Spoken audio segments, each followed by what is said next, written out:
Hey everybody, welcome back to Conversations in Pop Culture as we are back in the saddle once again for another season.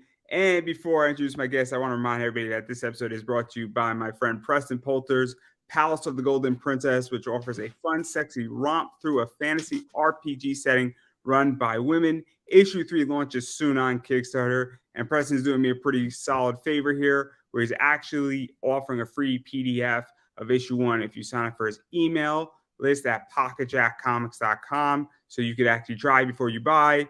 But that's enough of Preston's book. It's a good book. Everybody should go at least try it. Sign up for the email. It's going to cost you nothing. But I have with me amazing comic creator, owner of Big Dog Inc., Tom Hutchison. So we're back, man. Yeah. What? How many times is this? I'm still the most, right? Oh, you're tied. You're tied. I think six, maybe 7. Okay. You're up there. You're up there. Mm-hmm. We get jackets at 10. Okay. All right. For our books, of course. Mm-hmm. But yeah, so welcome back to the show. Yeah, thank you. I appreciate it.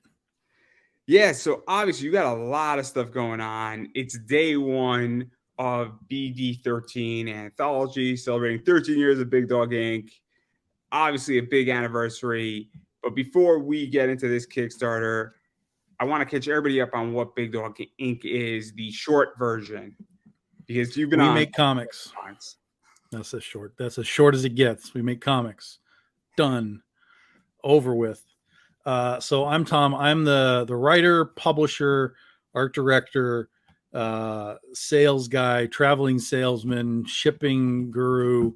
I make all the campaigns. I do everything that is not the artistic side of it all. So we've been doing this now for 13 years. Our first 2 books in 2010 were Penny for Your Soul and Critter, which we're also celebrating during this little campaign that has that is an anthology book, sort of covering multiple titles that we do, but then some of the covers that we have expand outwards beyond just those stories. So we're kind of trying to encompass as much, of all Big Dog Inc. as we can into this one little project. But yeah, we've been doing this for 13 years, 4 years on our own, 3 years with Aspen Comics.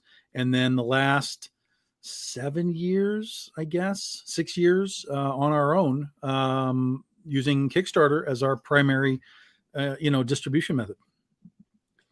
Yeah, and then obviously, just to name a few titles, you have Penny for Your Soul, you have your Oz title, you have Critter, obviously, and then there's a few others that you've done. Ursa Minor, Kaiju Epic, Scheherazade, Antoinette. We have our new shark book, It's Only an Island If You Look at It from the Water. We have our Gladiator book for next year called Sand and Scales. We do our annual Goth Day series now, Princesses versus Zombies. So yeah, we're busy. And the reason why I bring all this up is that obviously when you've been in business for 13 years, it's a big deal at this point. And I think it's very important, in my opinion, that we recognize companies that have made it for 13 years. Because the average company in America does not even make it past year 1. Sure.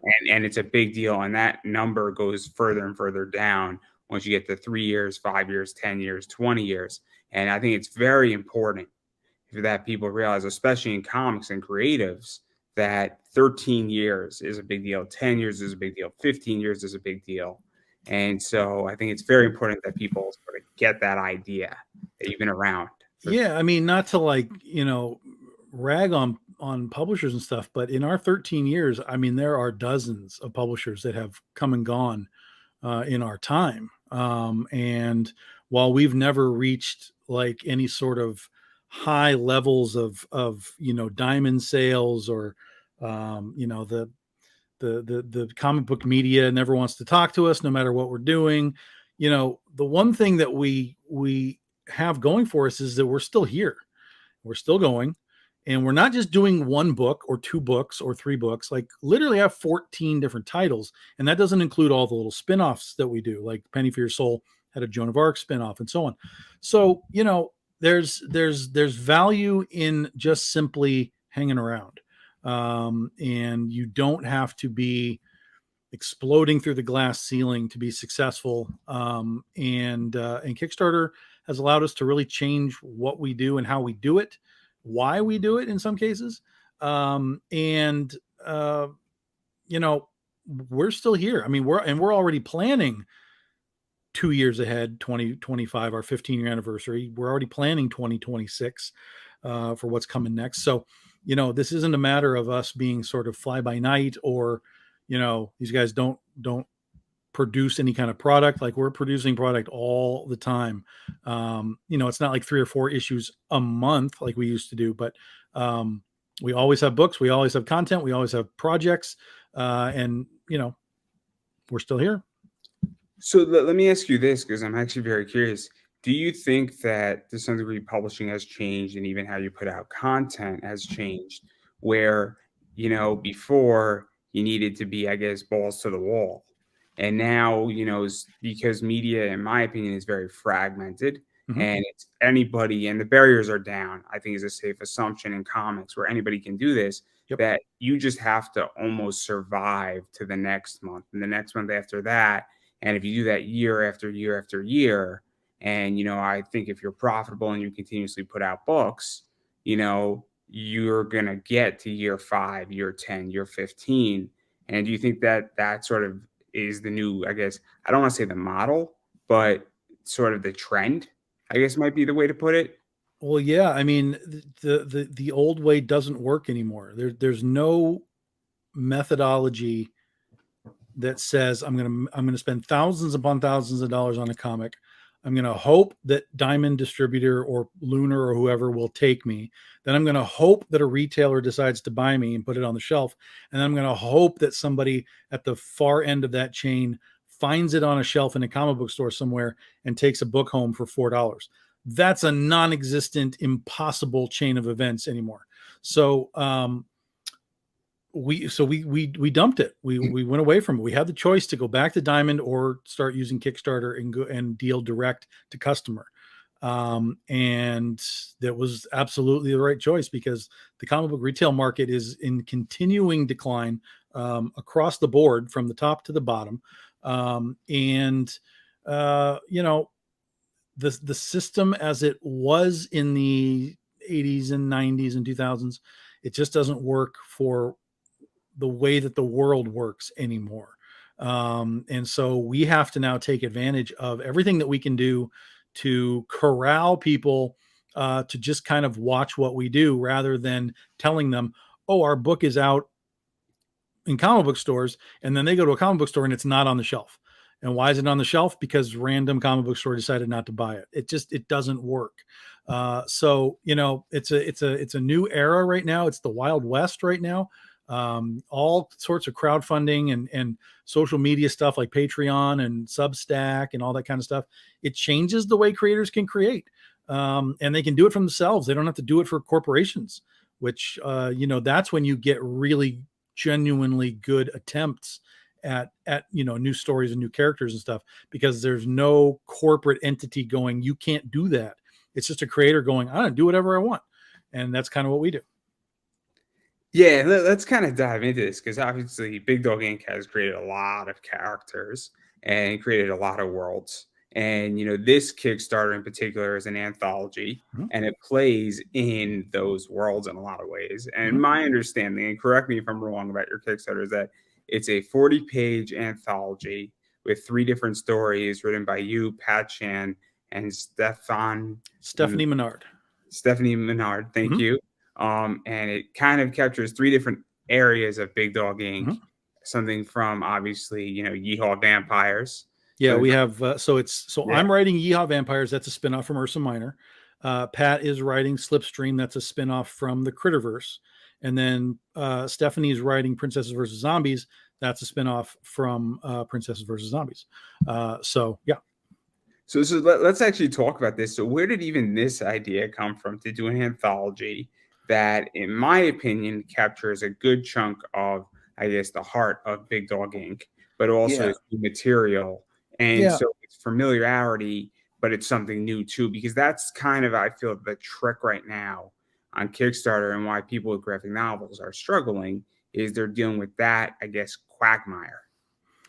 You know, I wanted to do something that gave me a book that I could, sell and ultimately put on the convention table or whatever, that was a good mix of just different things, so that when someone's buying it, they're getting a sense of, some of the stuff that we do. It is kind of a weird selection because it's not our key pieces. Like, it should have been maybe Critter and Oz and Penny for Your Soul, but because those books already kind of have their existing fan base, I wanted to do something for some of the other books that we're trying to build. And then at the same time, I knew that it would be cool to get, because I always have people asking me if they can write for us. And I'm like, well, I don't really do anything, that I could just like hand off. But in the case of a book like this, I was like, yeah, we could do this. And so I immediately, I was like, Pat, I got to talk to Pat, because I hadn't worked with him in a long time. So I messaged him and I told him what we were doing. And I said, you can basically choose whatever you want to do.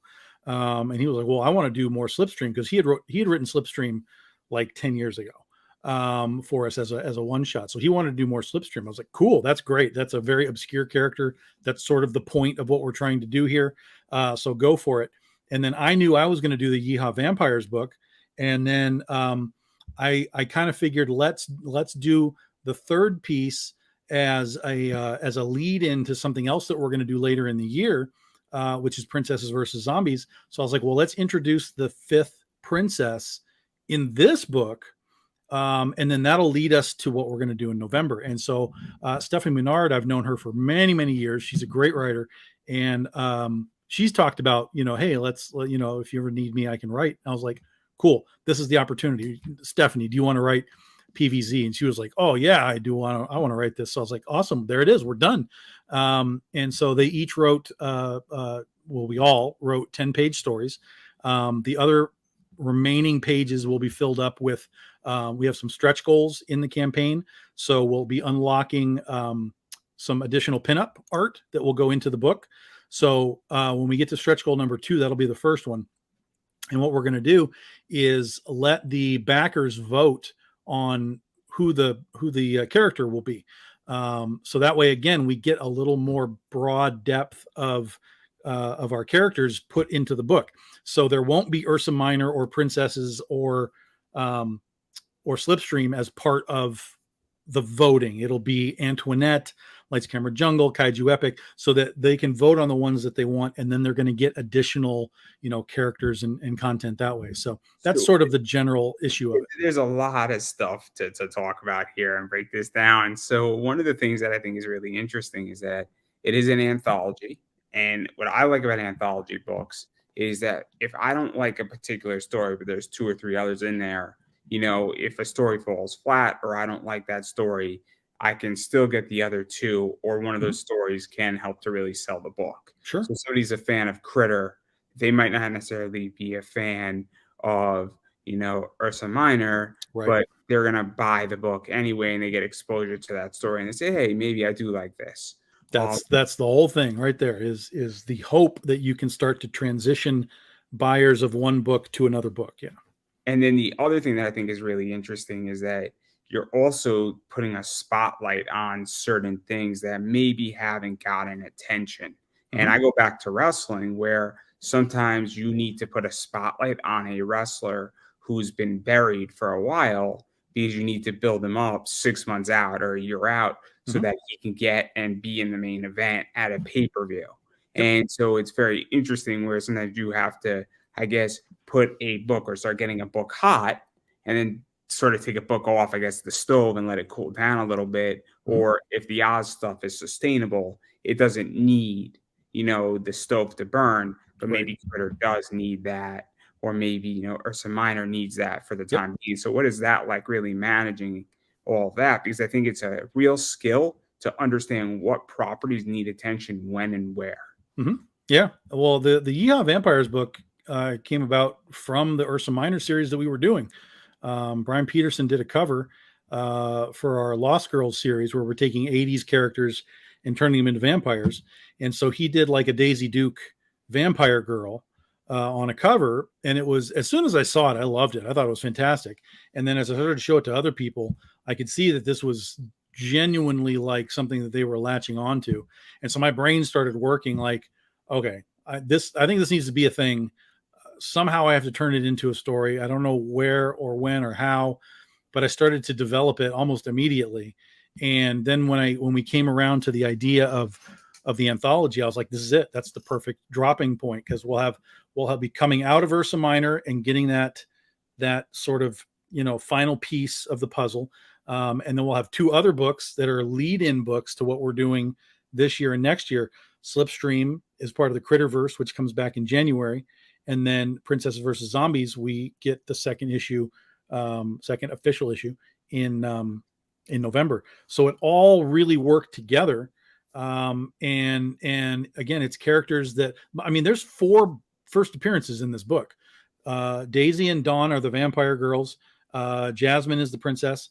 And there's a bad guy, a villain in Slipstream that has a first appearance. So this is also a key issue, in that you have 4 first appearances in the book as well. So it's fun, and I think it's going to be interesting for people. I think that we have enough overlap from book to book that people won't be too turned off. Like, if they like the horror stuff with Princesses and Ursa, I think they'll still be okay with Slipstream. But you never know, and that's always sort of the risk with an anthology. But I think ultimately we have enough overlap in our Venn diagrams that we should be okay. Yeah, and then I said it before. What I like about anthologies is that I picked up anthologies and I didn't like half the book in the anthology that I picked up, but I like the other half. Yeah, but I still picked up the book because I couldn't separate the pages. So right. it's like I'm not gonna go rip a book, everybody. But I think it's very important, because somebody might not like Critter, but they love Ursa Minor and they want to know more about these vampires. And then, well, if it's still there, they'll read it. And I think it's really important, especially when you're testing markets. And I also think it's interesting because, there's new fans coming in all the time. And anthologies, to certain degrees, I feel, are samplers sometimes for a new fan to say, what is this? And, now they can get a sense through 3 stories of what Big Dog Inc. offers. Because it is sometimes tricky, I feel, to get somebody in, your thing, especially when there's a lot of good product out there. Yep, that's true. It's very true. And then the other thing that I want to talk about is you handing over writing, because that's kind of, I think, a big deal. Because I don't know if you've done this before briefly, or it's been a while, I think, where I know you've done Ursa Minor. I know you wrote a lot of Critter. I know you've done a bunch of the Oz stuff. But what is this like, to hand over writing to Pat Shand and Stephanie and be like, hey, guys, have at it, and your take on it? Because they're going to have a very different writing style than you do, Pat, and you do not have the same writing style. Sure. Yeah, I've done this before. So it was, in fact, Pat got to do Slipstream as part of the Critter spin-off series that we did 4 of those. So we had 4 different writers writing 4 of those books to help expand the Critterverse. We've had people write portions of Oz. We've had people write small portions of Ursa Minor. Scheherazade is written by my editor, Carrie Castor. So, 90% of what we do at Big Dog Inc. I write, but we've definitely had people, come in and do this. So it wasn't really like that difficult anymore. Now that I kind of have that under my belt as, okay, this is how it works. This is how this is the result of it. I was like, yeah, this is fine. This is fine. Like, no one is ever going to write Critter. That will be the book that I will write eternally myself. But I have no problem handing off some of the characters, to have their own adventures through the eyes of other writers. So no, I have no problem with that at all. I find it interesting, which that, again, no, I am not in this position ever. So I don't know from my perspective how I would feel. But I find it interesting when. Yeah. Early it was weird. It was like, because in my brain, I'm like, well, I want to write that, and I want to write that, and I want to write that. But it's interesting because I just saw a documentary on Chris Claremont, and in the documentary, he talked about this exact same thing, where he was writing the X-Men, and Marvel wanted to expand the X-Men, like with New Mutants and things like that, and he was like, Well, okay, but I want to do it. I mean, I've written all this stuff, so I want to do it. So he wrote the Magic miniseries. He wrote the the New Mutants. He just kept writing everything, and it reached a point where he was like, "Oh, I can't keep doing it because they just keep wanting more and more and more and more." So one of his editors, Louise Simonson, came in and started becoming one of the writers. They took some of that off of his plate. So, but that also helped the entire brand expand. You got different voices on the book. You got different sort of thought processes on the books. It allowed the entire X-Men brand to expand because it wasn't 8 books relying on one dude writing them. So it's kind of the same way here now. It's like, okay, the Critterverse, like, okay, I'm going to write Critter. No one's going to write Critter. That's just going to be what it is. But we have such a huge universe for her to play around in that it's so easy to just let other writers be like, oh, what is Yellow Jacket doing? What's Cricket doing? What's Tomcat doing? Like, let's tell some of those stories on the side. And then again, that's brand expansion. So the Critterverse starts to grow beyond just the one timeline that we have for her series. Let's even go further into that, because I have a very interesting view on writers and artists, where I think writers and artists have become brands to certain degrees. Oh, sure. Absolutely. Yeah. So I think when you have, and we'll use Pat as an example, I don't think he's in a mind, but when Pat is on a book that is not a Spaces in Between or a Zenoscope, and he's on somebody else like a Merc Mag or a Big Dog Inc. book, that brings some of his fans in that might not come into your You world. hope. Yeah, you hope. You hope. Yes. I'm being optimistic, everybody. Yeah. But it definitely at least draws attention and Yes. traffic to it. And Yes. so I think when you have some diversity and you have certain writers and artists, obviously they sometimes bring their following into it. And even if you have a 10% conversion on their following, if you're lucky, it's still a bunch of new people or people who maybe skipped a few months coming back in. And so what is that like? Because I think that it's very important at this point to understand the value of diverse writing styles, different writing styles, but also what that writer and what that writer's audience is that might not be your core audience. Yeah, I mean, it's no different with writers than it is with artists, right? You want to get an artist that has a fan base so that when he does a cover, those fans are like, "Ooh, tell me what that is." So it's the same thing with writers. Hey, I follow Pat, and he writes, all of this stuff. He writes tons of Zenoscope stuff. So there's an easy crossover with Zenoscope to us. I mean, it's super simple. Pat writes a lot of stuff that isn't similar to what we do as well through his own projects. But when you look at his sort of Zenoscope work, it's like, yeah, this is easy. Stephanie's just somebody that I know. And I know that she doesn't have like a huge fan base, but I know that she's a good writer, and I know that she's going to treat the characters properly and do what needs to be done with them to make them the best that they can be. And in that case, I don't mind giving her potentially like a little bump of saying like, hey, why don't you come over for us and do, something cool. And maybe it's levels you up a little bit. But she does have her fans, she's local here in Michigan. So she does have her fans. Her fans do cross over with me a little bit because we have that Michigan connection.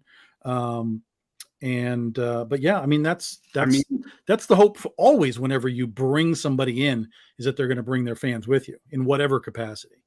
You touched on what I was going to ask is also about cultivating new talent and cultivating new voices, because I think that's a real issue sometimes in the comic realm and in entertainment collectively, is that if you don't cultivate new talent and you don't give talent or new people an opportunity, whether that's a pinup or a cover or take a risk, I mean, I don't know if we can have real growth in any industry if you don't give somebody an opportunity to do something. That doesn't mean that you give them, the whole thing is rested on their shoulders, but I think opportunities need to be granted. And your brand can get really stagnant if it's just the same thing over and over and over again. If it's the same 5 artists again and again and again, there is brand loyalty. There is artistic loyalty where people are like, oh, I like that guy. I want to, and that's what you want, right? But I bounce my artists around and cycle them in such a way that they get sort of spotlight moments, and then they'll kind of, okay, you've done like 5. We're going to put you back for a little while. Somebody else will come in. You'll do like 5. You come back in, and then we start to put them in a cycle. So, as after they do a period of covers, and the fans are like, oh, hey, is Narsleo coming back to do a thing? It's like, yes, he is, but we're in sort of a cycle for somebody else right now. So, I feel like that helps your brain. It is a double-edged coin here, right? So the one side is you get fresh interpretations of what's going on. But the problem, the other side to that coin, is that when you're bringing in new people and your fans don't know who those people are, it takes a minute for them to be like, do I like it? I think I like it. Maybe I like it. Okay, I like it. And so that's kind of how you have to deal with it. But you have to cultivate that, because it can't just be the same thing all the time. I just keep seeing the same books with the same artists doing the same types of covers all the time, and I'm like, come on, we gotta spruce this up a little bit.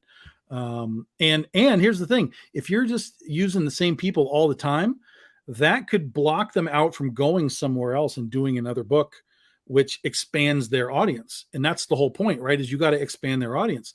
So it's great, the idea of like, hey, let's sign this guy to an exclusive contract and he'll just work for Big Dog Inc. But I would kind of rather that guy go and do some other books and get exposed to those audiences, because then when he gets those guys following him, and then that guy's back on Big Dog Inc. Oh, hey, I'm back on Big Dog Inc. now.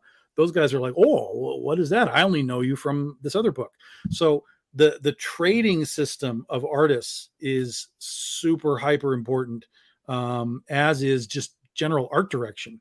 And you've got to be able to find ways to push either new or existing artists into places that maybe they're not as comfortable being, just from an artistic standpoint, but you got to push them out of just the standard, like, hey, here I am, I'm standing here. Like, we've seen that, we've done that.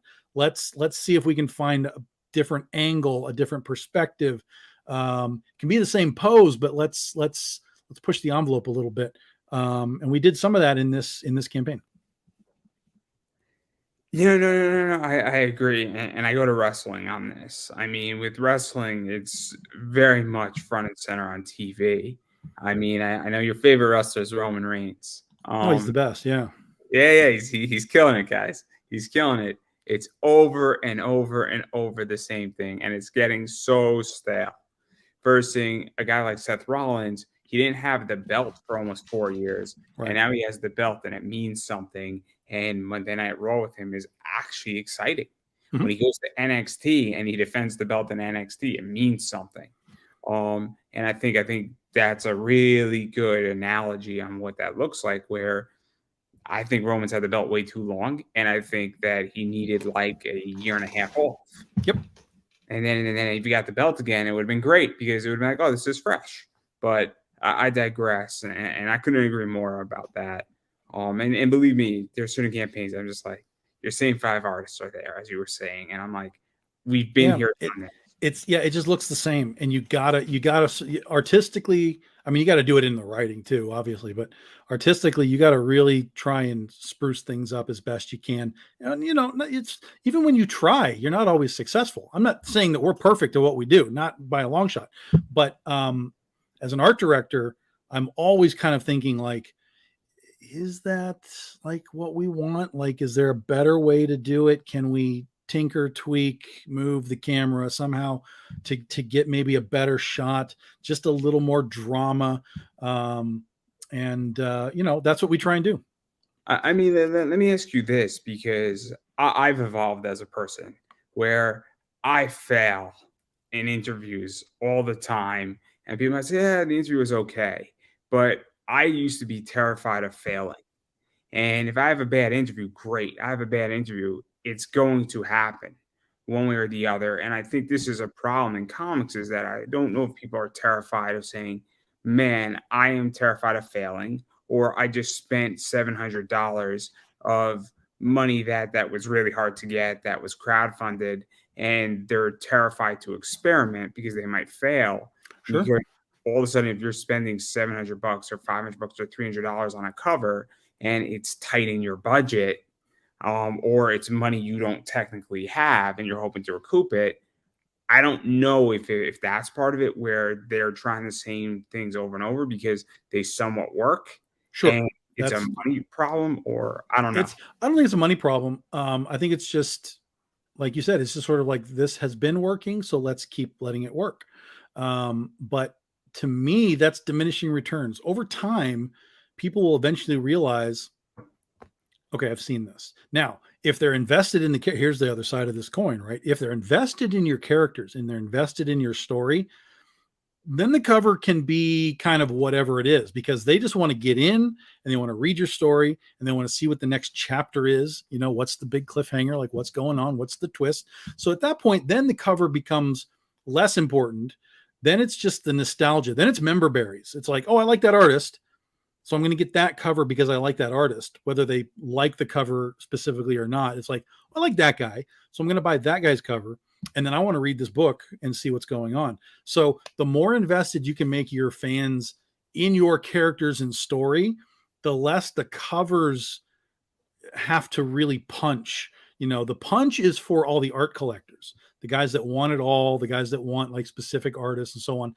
That's one crowd. And then you have the folks that really actually care about what you're making and your characters. And to me, and the way that we do it, we feed those guys first. We always feed the story and the character people first, and then we add on our stuff for the collectors.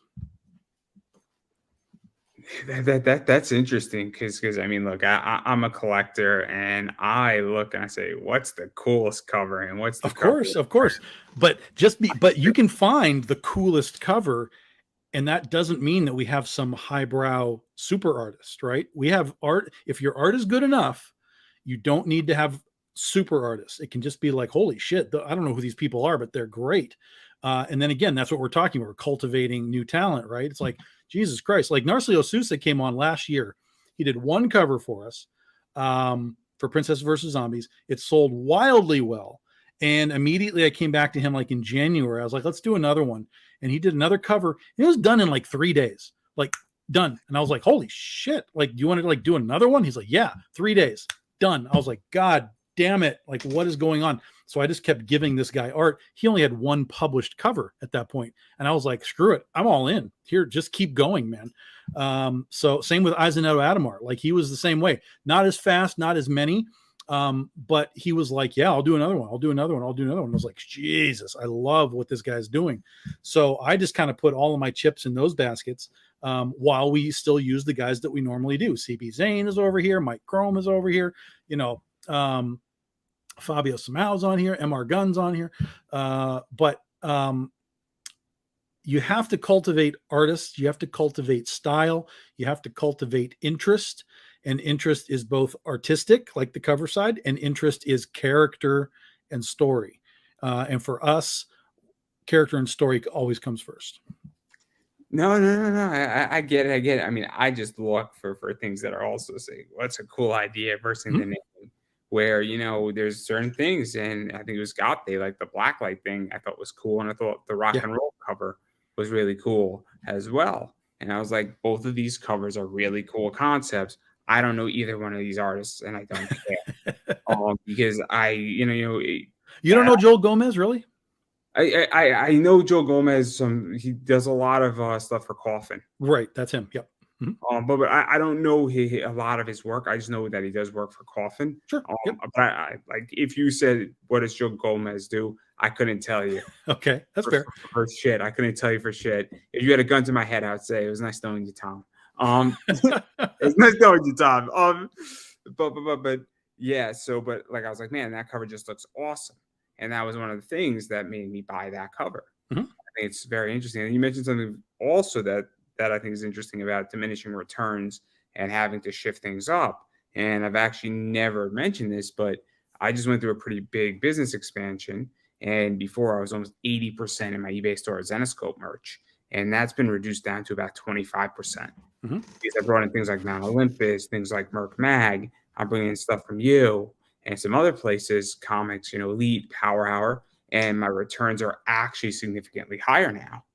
And it's very important, I think, for diversification and having different options and different artists. And when I'm looking at all these SKUs, I look for different artists, and half of these artists, I'm like, this cover just looks awesome and it resonates with me. And therefore, there are people who it will resonate with as well. Yeah, And there's a couple of ways to kind of look at this, right? There's the idea that you do one thing and you do one thing really well. Horror, comedy, sci-fi, whatever it is that you do the one thing and you do it well, because you can really hyper niche yourself into that genre and that audience, and that audience will respond to you a lot. They'll be like, oh my God, oh my God, oh my God, he's doing this for me. Then there's the idea of something for everybody, which is kind of where we are. And now that's not on purpose necessarily. But I like the Wizard of Oz and I like Westerns. I like superheroes. I like horror. I like kaiju. I like Jungle Girls. I like historical fiction. And so for us at Big Dog Inc., it's all just based on kind of what I want to write. And I have never hyper fixated on any sort of one genre. I've always kind of let my mind just go free to like, you know what? I'm going to write Westerns today. And that's what we're going to do. So there is value in sort of hyper focusing, do one thing and do one thing well. It's what is it? It's the jack of all trades, but a master of none. Right. So, I mean, we can say that, like, I'm not necessarily a master of everything that I've done, but I have something that if someone comes to my table or goes to my website, chances are, as they're scanning through all of the stuff, there's probably going to be something on the table that they're like, oh, well, tell me what that is. Whereas if everything I had was horror, I wouldn't have families coming up to see Critter in Oz, and I wouldn't necessarily have, you know what I mean, like that kind of stuff. No. I get that. I guess the reason why I bring up my eBay business is that I used to be very niche down in bad girl art is where I really specialize in, and then I specialize in sort of anime comic style as well. You don't see me picking up key issues for a reason.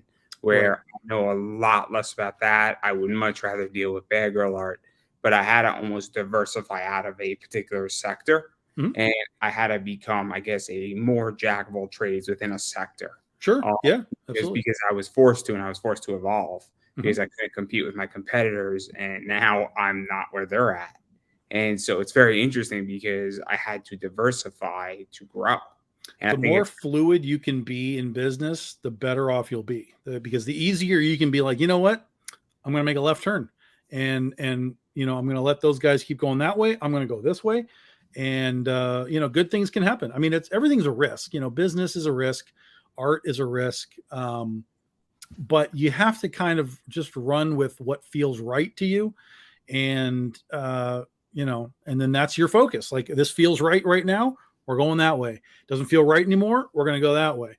And the easier you can pivot, the more fluid you are, particularly in an art scene that's just like constantly changing, the better off you'll be. It's one of the things that I mean, I've become a lot more fluid. And what I'm actually really trying to do and what I'm trying to actually foster for business wise is I want to pick up retail packages, but only of 10 books because I want to test the market. And it's one of my biggest problems when I speak to people. I'm like, I like what you're doing. I like your covers, but you're not really giving me an ability to test the market, where a lot of people want like me to buy 50 books. And that's a big ask, not because it's not even a money problem. $400 is not the issue. It's, I don't want to be stuck with 50 books. Sure. That if they don't move, then I'm stuck with 50 books that take up a short box, take up a third of a short box. Well, again, it's one of those things where you have to be aware as a business owner, if you're paying $5 a book and, retail is $25 a book or whatever it is, and you can't sell them at 25, but your cost is $5, sell them for 10 and just get rid of them. You're out You're out the books. You are up, not where you wanted to be financially, but you are up, and then you can just kind of be like, whoosh, okay, wipe that slate and go. Yeah, I agree. But a lot of people get really stuck on that whole thing. Like, well, no, this is a $25 book. Well, it's a $25 book if people are paying $25 for it. If it's otherwise, it's not. And like I said, sometimes publishers miss. We might do a cover and be like, oh my God, that's going to be so good. And then it just misses. And then there's other ones where I have literally looked at a cover and gone, oh, fuck. I think we're screwed on that one. And it's sold like wildfire. So I could tell a story that the hottest card this year, statistically, they leaf metal. It's the Shohei Ohtani baseball card of him as a samurai, and leaf metal's biggest print was 384. They printed 2,700 of these cards, and people just kept ordering them. And as more and more were ordered, the price went up. And it's because he's the best player in baseball. And for whatever reason, this card is not the flashiest, but it is the most popular card to date. With that coming in, it probably will be for at least another 2 or 3 years. Well, that's concept, right? That's what we're talking about with art. Is every baseball card is a dude doing this. So if you're going to take Shohei Ohtani and make him a samurai, that's concept. That's a different thing. And so people are going to look at that and go, fuck, I mean, that's completely different from all the other baseball cards that I have. So yeah, no, I mean, concept is a big piece of art. It's not just, hey, we need a character saying hi, it's like, what's the situation? Like, what's the background? Like, what's the pose? What's the perspective? Is there a prop that we're going to use? Whatever it is, like we did wrestling covers. We did 5 wrestling covers, over the course of a couple of years, that were pretty popular. So, art has to be concept, particularly when you were talking about variant covers and stuff. You've got to be able to push the envelope a little bit, whenever you can. Again, no one's perfect. Everybody misses. But the more effort you put into art direction, the better off you'll be on the backside. Yeah. And I think also you got to hit nerves, and I think you got to hit things that are familiar. Yeah. Fucking homages, Jesus Christ. Yeah. I mean, I'll give you an example. Like, some of my favorite covers are the "Do You Poos" of Michael Jordan dunking. Yeah. I just think they're funny. I think I think it's hilarious. Michael Jordan as like when he's dunking is Murat Michaels is the king of the homage. I mean, that's his brand is the homage. Like that's it. That's his brand. And he has mastered it in a lot of different ways. And so you can't really knock what he's doing. I mean, you either like it or you don't. It doesn't appeal to me in the slightest, but I can look at what he's doing and being like, yeah, I get it. I understand. I know what's going on here. I'm a basketball fan. That's the problem. Mm-hmm. And Michael Jordan is the greatest. So that's for me, it's not even so much. Christian Laettner is the greatest. Come on, stop with your Michael Jordan. Jeez.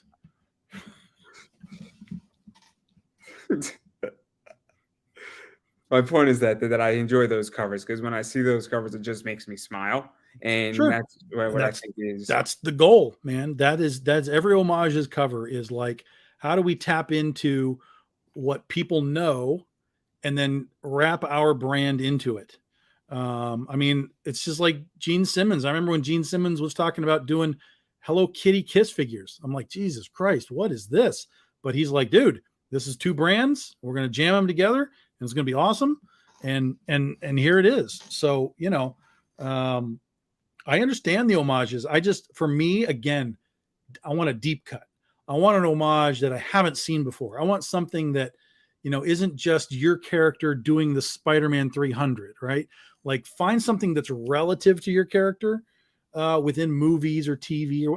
There's endless opportunities for cool homages and tribute covers and stuff like that. So just go deep, like make something that no one's done or that's done only a couple of times, There are some places that you kind of want to be in the collection world because that puts your name on a weird map, like Walking Dead covers. There's literally a website dedicated to Walking Dead #1 homages. The Spider-Man #1, people buy those just because it's that. So you kind of want to do it in the right sort of specifics, just so your name is in the world that those guys collect. And then maybe, hopefully, you're like, oh yeah, I got that Critter McFarlane book. What the hell is this book? What else does Big Dog Inc. do? And you hope that you can, again, drag people out of that. No. It makes sense. It makes sense. I mean, I love those wrestling covers that you've done. The Money in the Bank, Stacy Keibler, Mm-hmm. or Penny for Your Soul. I think it's great. I think it's funny. I love wrestling, and I think it's great. It obviously struck a nerve with me. Mm-hmm. And so I think that's, I don't know if that's an homage as much as it's sort of situational. It's conceptual. Yeah, that's it. It's conceptual. I mean, to some degree, it was sort of an homage because in her case, we did her specific pose in the ropes, going through the middle ropes. The other ones, though, were just really just conceptual. It's just like coming down the ring ropes and doing the tag team match and whatever. So they were just kind of, conceptual tributes. I like to call it. Mm-hmm. That's it. Yeah. But I think it's so interesting. And obviously, I mean, we got the books, and obviously Daisy and Dawn we're dealing with, and you have vampires. Obviously, we're dealing with Jasmine fighting, zombies out in the Midwest, which should be fun. And that genie's going to be let out of the bottle. I've been waiting to use that joke for a while. I've been waiting like a good week. Mars Fung did a cover for that. She's one of our new artists, and she did such a great cover. It's such a cool, again, concept, right? It's like, okay, you have Jasmine. What do you do with Jasmine? Like, you don't want to necessarily just want to have all of these covers where the princesses are just like hacking heads off.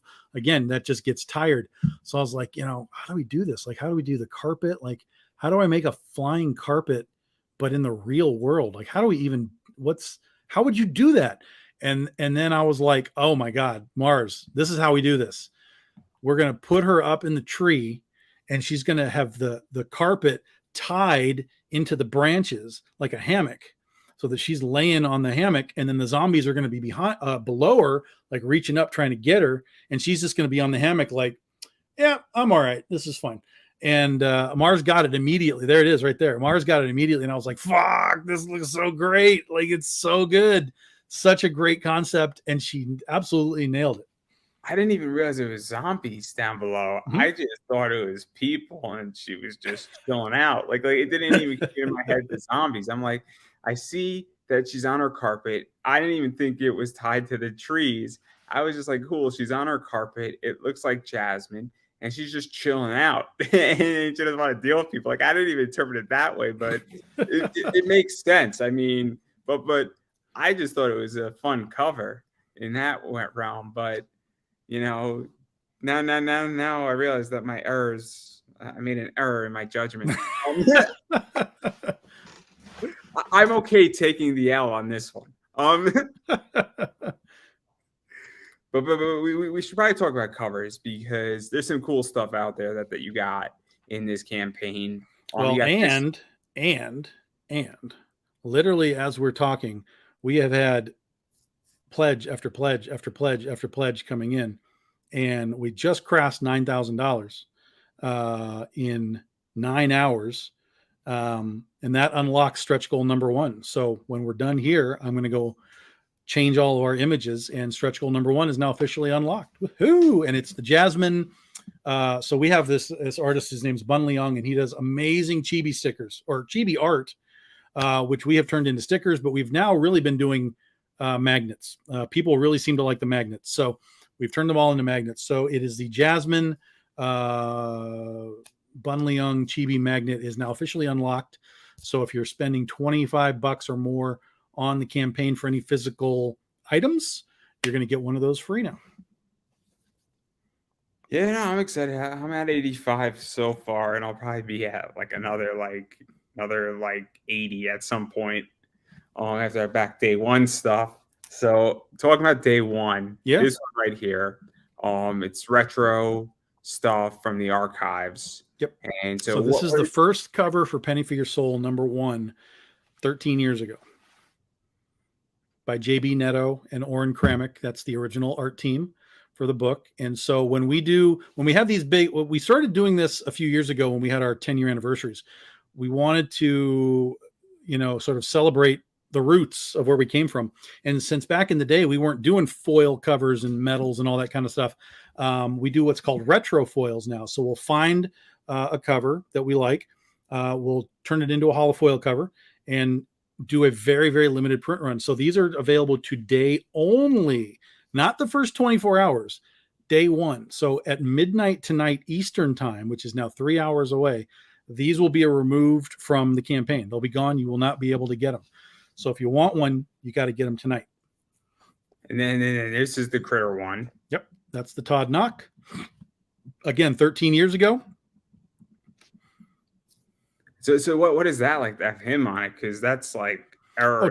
Todd was great. I mean, Todd was really helpful when I was starting to figure out what the hell I was doing with comics and how this whole industry worked. Todd was really amazing. And I met him officially at Wizard World Los Angeles.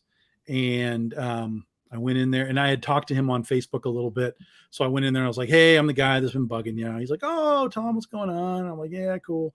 And so I just kind of parked at his table and just talked to him like for hours and hours.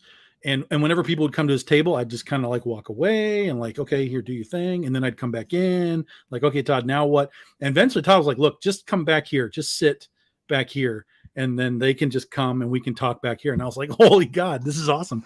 So I sat with him and talked with him about, everything, because he has done everything. I mean, he's worked for Marvel. He's done creator owned stuff. He's worked for other, he used to work for Extreme Studios, all kinds of crap. So I just wanted to pick his brain about how all this stuff worked.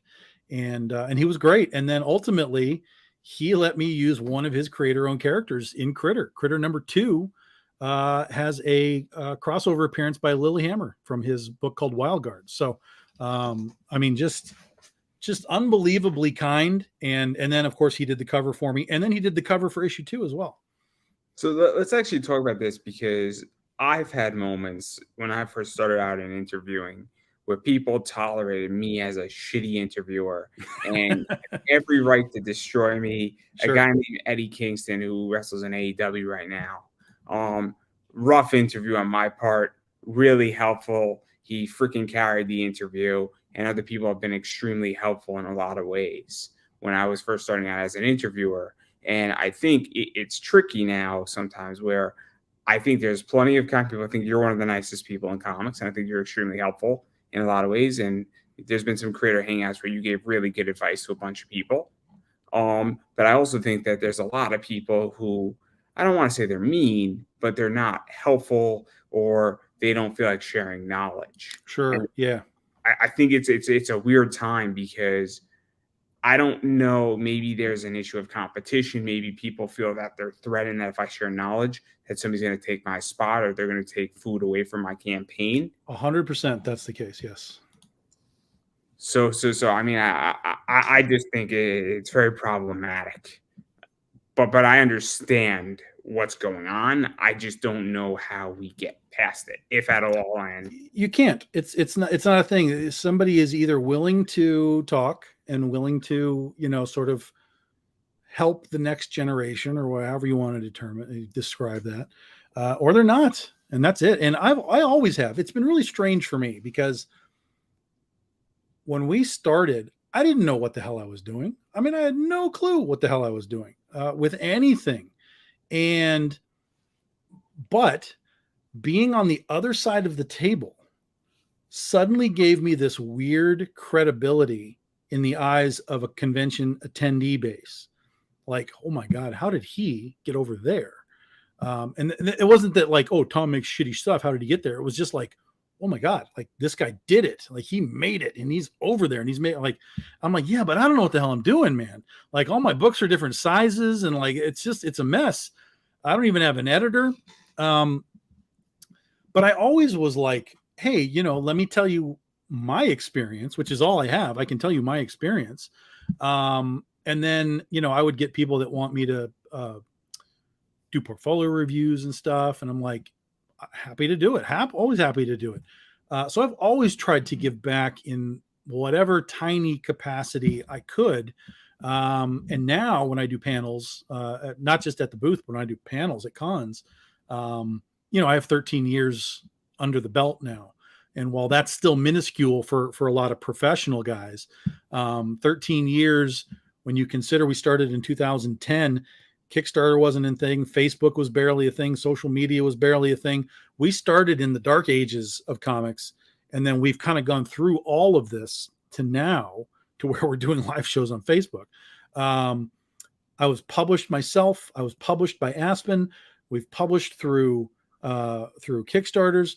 I've worked for Dynamite Comics now. I have other publishers now that are talking to me. I don't know why. I suck, but they want me. So it's like, okay, Tom, you seem to do good stuff. So why don't you come write stuff for us? Oh, okay. I'm happy to do that. So you are either at that point willing to say to the next generation, like, hey, here's how I did it. This is my experience. This is my thought process. Take it for whatever it's worth, and then go talk to somebody else too, because I'm not the be all end all. But here's how I did it. Here's my journey, my path.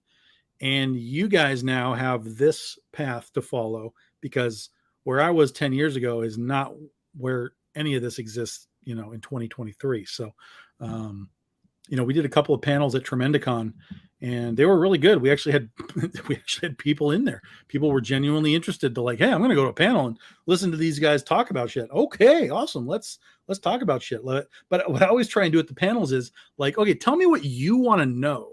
Because oftentimes the panel descriptions are so vague. They're like, well, breaking into comics, like, excuse me, like, that's not a thing anymore. That's not a real thing. Breaking into comics, you just make your own spot. I mean, you can break into like Marvel or DC or whatever. That's still kind of, to me, breaking into comics. But nowadays, you just make a spot, and just kind of kick the door open a little and sneak in and take a booth.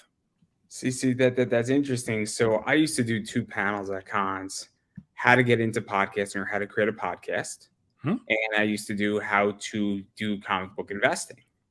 And if I ever redo it, I think what I'm going to do is I'm going to go through the agenda, because I usually like to give a syllabus and I like to color code it. Say, hey, here's what we're going to do. And I almost feel like just maybe I'm even just going to start saying, guys, what do you want to know? Even though I'm supposed to speak for 45 minutes and save 10 minutes for questions, that seems kind of stupid on the cons part, where I have 70 of you in here. You're all in here for a reason, because you all have a question, or you just need a place to sit for an hour, which is fine too.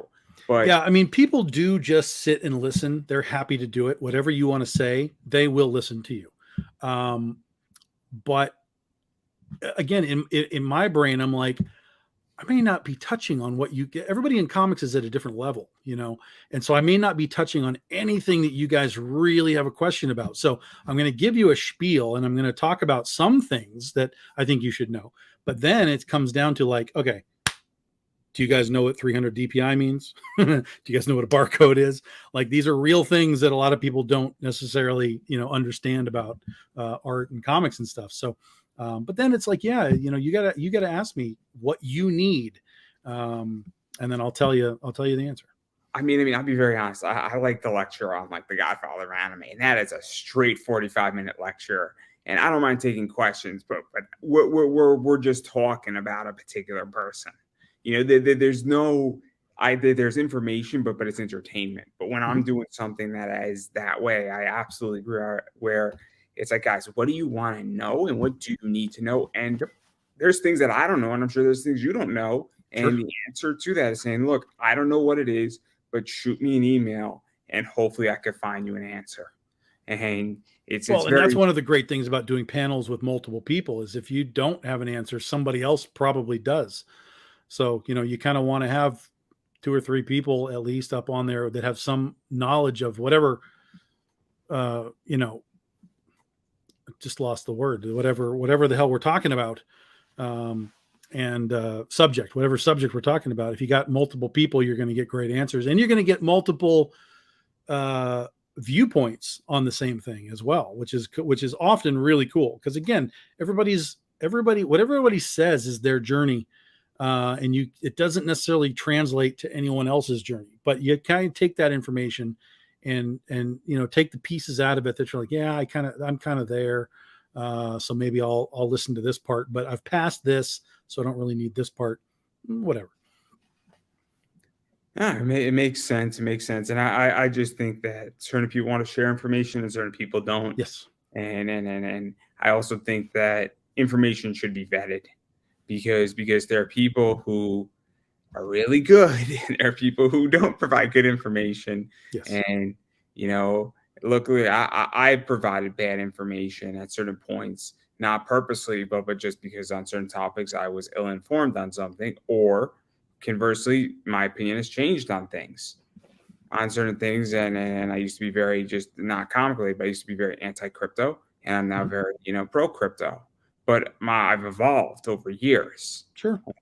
So you could find me talking about anti-crypto issues, and then 6 years later, you find me that I am talking about it. So in a positive way. But again, I digress. But I do want to talk about your covers because that's the fun stuff. So this is the traditional, I guess the cover A, for lack of a better word. It's cover A, the logo cover. Yep.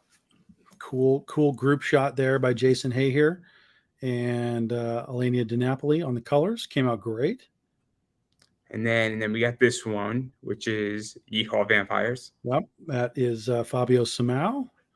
Love this piece so much. Again, it's dramatic, right? Like the angle is weird. It's like kind of cocked. Then we had, so when Elenia colored it, it came back, it was really good. But I was like, we gotta punch this up. We gotta go one step further. I need some J.J. Abrams in this cover. Bring me the lens flare off those lights. And she was like, I got you. And it came back and I was like almost blinded by it. I was like, oh my God, that's so great. I love it. So yeah.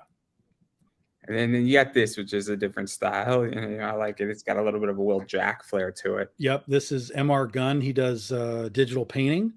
And this was great too. I loved working on this. I loved the getting the whole like coming through the cloud with the spiral effect. And again, just putting a little more, not just that we're flying, but like where we came from and what happened behind her, like poof through the cloud. I like that. It's got a little Will Jack Power Girl in it. I like it. Sure. Then I showed this one before, and obviously I'm taking the L on this one. Mars Foon. Yep, she's awesome. And then we got this one right here, which is some fan service. So yeah, so now we have the BD13, the whole point behind it is sort of like PG-13, right? It was supposed to be this rating of the books. So BD13, we get a little more racy with some of the books, a little more innuendo, because we don't really do a lot of this stuff, but fans like it. And so we literally just called it like, look, here's this next section. These are the fan service covers. These are for you. This is what you've been asking for. We're going to give it to you. So let's actually talk about this a little bit. And the idea is that you don't do the boob books for not much. We do them, but it's not our standard thing. Yeah, exactly. So you do things, in my opinion, and tell me to shut the fuck up at any point. Tell me shut the fuck up. Exactly. You do things that I find to be classic, where they are, I think, sexy. I think they are a little bit suggestive, but I think it's very classic. I think it's very respectable, very not modest, but pushing the line, but subtle might be a good word. It's Playboy. It's not Penthouse. It's Playboy. Thank you. That's exactly what I was looking for. And then when you're starting to dive into this fan service stuff, we're starting to get a little bit more, I guess, risque Playboy. Sure. And yep.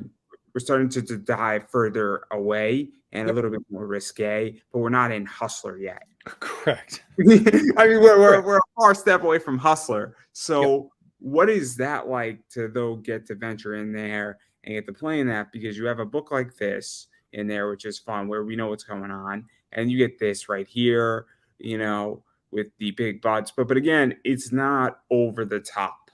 It's all in fun, right? For me, I don't ever want to do books where it's just like boobs for boobs, like have some fun with it, like figure out a way that it's a little more fun. We've done some boob stuff in the back or in the past rather with, where it's like just a patch, right? You got the character, she's doing whatever she's doing. And then the patch is just, she's topless. And those are fine. And that's sort of the standard for the industry. But sometimes like the poses that they're in and then they're suddenly topless, it's like that doesn't really make a lot of sense. That's kind of weird. I'll throw this out there, and I hate to, put Keith Garvey in a bad position, but there's a Zenescope book where the girl is behind the Eiffel Tower. And then Zenescope does the exact same thing with her topless behind the Eiffel Tower. And the book makes no sense whatsoever. The topless version of that book makes no sense. Probably that's not even a Keith Garvey thing. That's just Zenescope saying, do this. And Keith's like, okay. And I'm not saying it's anybody's fault. It's not like a cardinal sin, but it makes no sense except the fact that she's topless. And that's it's I mean, you have to have you have a couple of options when you're making covers. You can tell a story with it, which has basically been thrown out the door for 90% of covers that are produced now. There's no story. I mean, even ours, I mean, that are a cover, there's no story there, but it's just sort of a general gathering of the characters. So, you know, what's inside. You've got the cars in the background, and then there's the pure, oh, that's a hot cover. That's your next step. And the hot cover can be just a hot cover, and it can be a topless cover. There's even full nude covers that are happening now. So it's just like, you just got to decide what you want and I've had this discussion with people before. You've got to decide what you want your brand to be, because if people are like, oh, I'm going to like Google whatever this book is that I've heard of, and everything that comes up on Google is just boob books, like just naked boobs, you could turn your audience off in a hurry. Now, if that's your brand, on the other side of things, like for example, Dan Mendoza, like that's the brand, right? Then 100% you go full bore into all of that. And you just tear the system down. And I'm okay with however people want to do it. It's your gig. But I think like we talked about this before, the diminishing returns, right? If people aren't invested in your characters, then it doesn't matter that their boobs are out, because I don't care about your character. There's no excitement anymore. The titillation is gone. I remember when we announced that we were going to do our first topless book in, God, I don't even know how long, years. People were like, what? Well, how are you doing this? Like what? Like there was an excitement level to it. There was like a holy shit.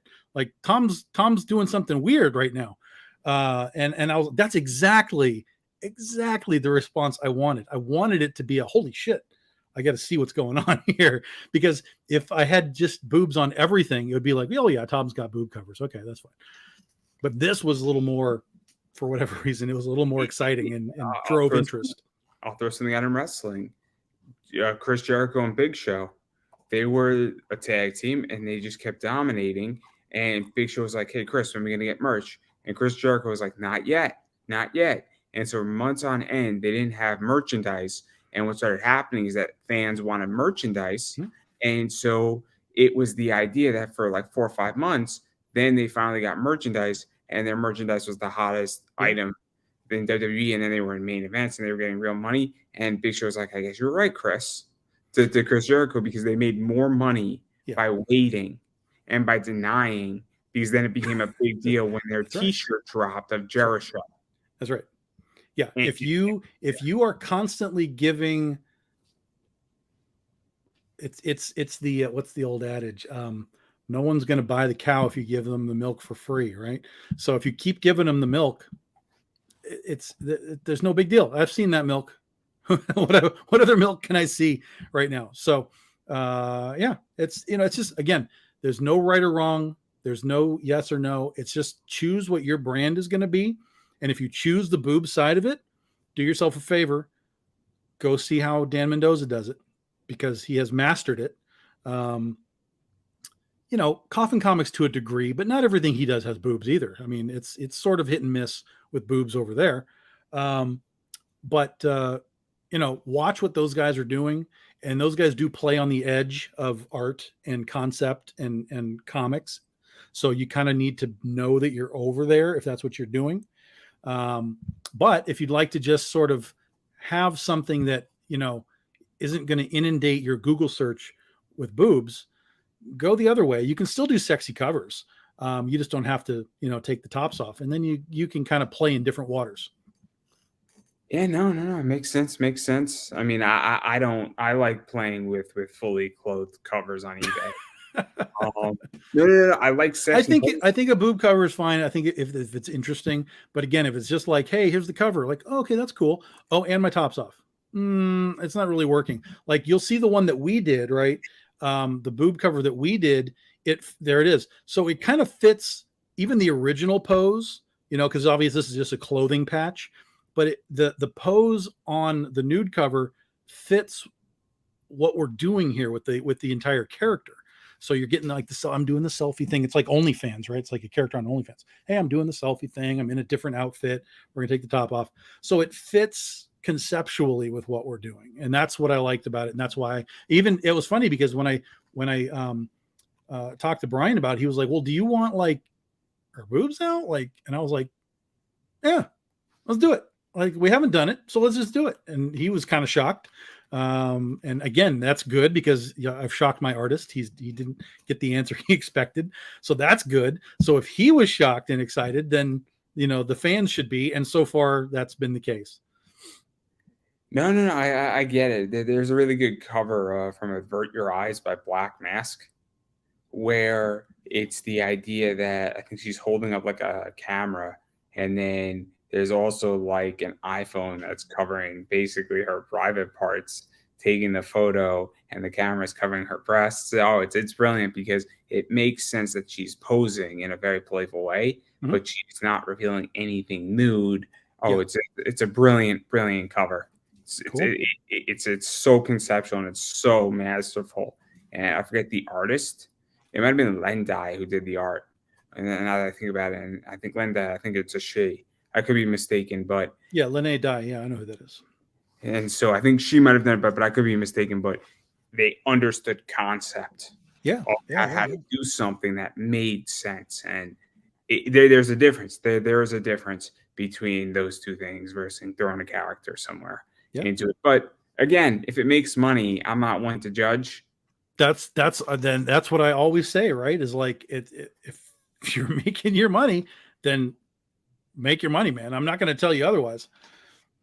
I measure things by profit. I don't measure things by if you have 50 books on your table, but you didn't make a dime. It's great that you had 50 books, and I respect the hustle to produce 50 books, but you also have to understand the P word, and it's profit and profitability and making sure your business is healthy. And I think that's a problem in this industry massively too, is that there's big publishers all over the place that are collapsing. I mean, again, like I just said, right? Like, here's the little guy, here's Tom down here, and then here's the big guys going up. It's like, the industry's different, guys. It's changed, and you got to be able to roll with it. And I shouldn't say no one, but a lot of these bigger companies just don't know how to roll with it. And so, that's why a lot of creators are now coming to Kickstarter. Like, legitimate, real creators are coming to Kickstarter, and this is where they do their thing.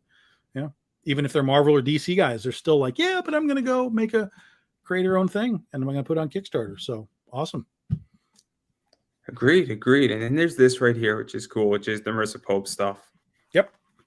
So that's the mystery box. That will be the last of our TikTok series. She did 4 of them. So that'll be the last of our TikTok series. You'll get 10 BDI books in there. 8 of them will be random BDI variants from 8 different titles. So it's a good starter set as well. So if you don't know a lot about Big Dog Inc., we've got like a sort of a starter set as well as a mystery box. Then you'll have 1 super variant. So it'll be like a holofoil or a metal or something very, very limited edition. And then you get the exclusive TikTok version of Marissa Pope's Catnip there. And then we have been putting in these magnets as exclusive bonus items. But this time we're actually putting in one of our acrylic standees. They're about 5 inches tall, about like that. And so that's the brand new Cupid acrylic standee, and that'll be added to the box as well. And there's only 50 of those boxes. When they're gone, they're gone. I have mine, and I don't really care. And whatever I don't like, eBay it goes. There you go.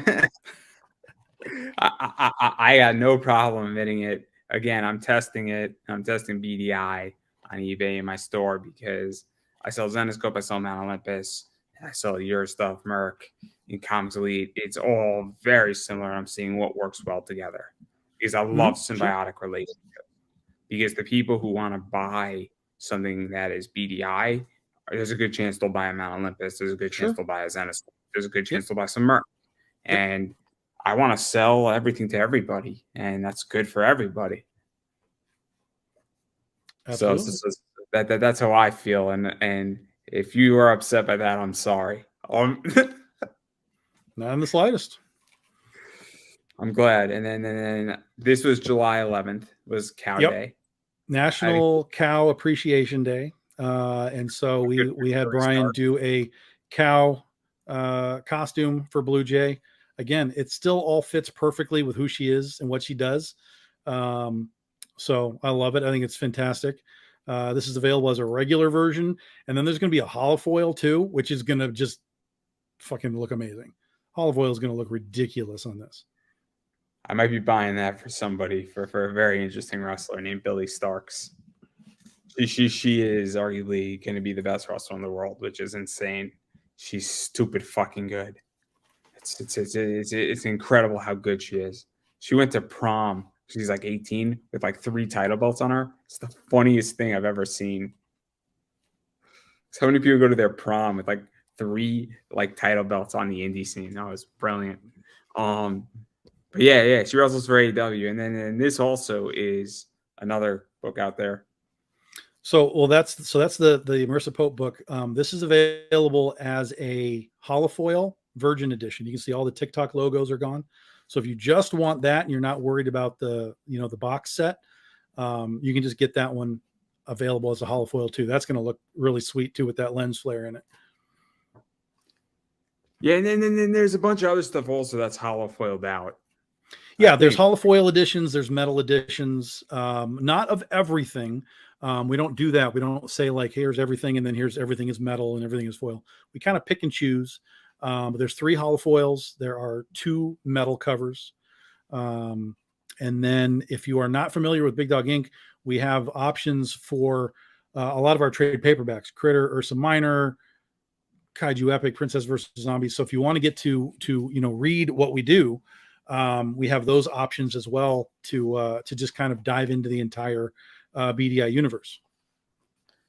And then I mean, do you have things of Penny for Your Soul, the remaster? Is that still like available? Like not yet, because that's at the printer. We will have those probably a couple of months. Those will be out and available for the public. Because I know that the first one is sold out, but I know the other stuff is available, which is a whole thing. We spoke about that in a previous interview.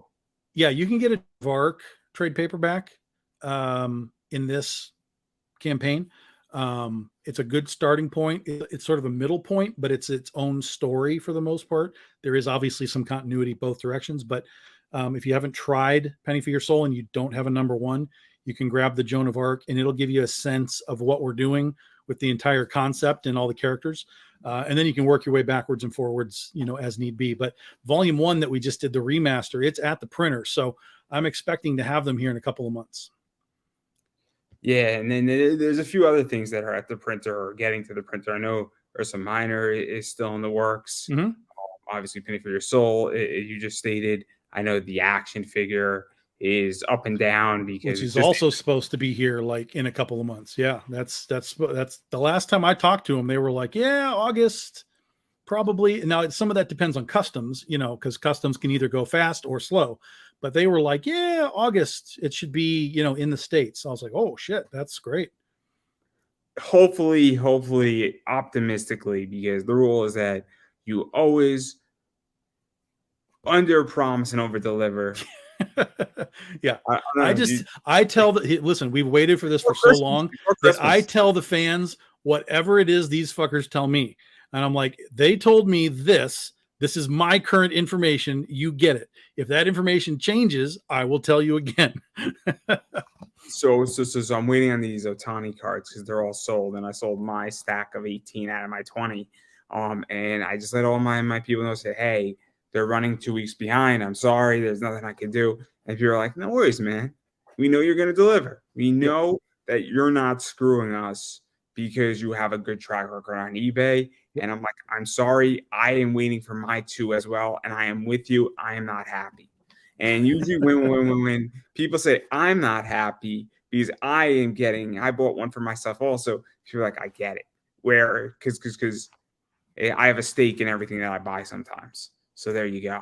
So I get it. But before Christmas, optimistically, I would think that that's not a problem at all. Yeah, for sure. Based on what they're telling me, that shouldn't be a problem at all. And since I've already shipped out all the stuff that isn't toy related orders, all I have left to ship are the toy related orders. So the shipping should move faster too. The toy related orders is the action figures and the comics with them, anybody that ordered the action figure plus something else, we're going to ship all that together. But there were people that didn't buy the toy. They just bought books and prints and stuff.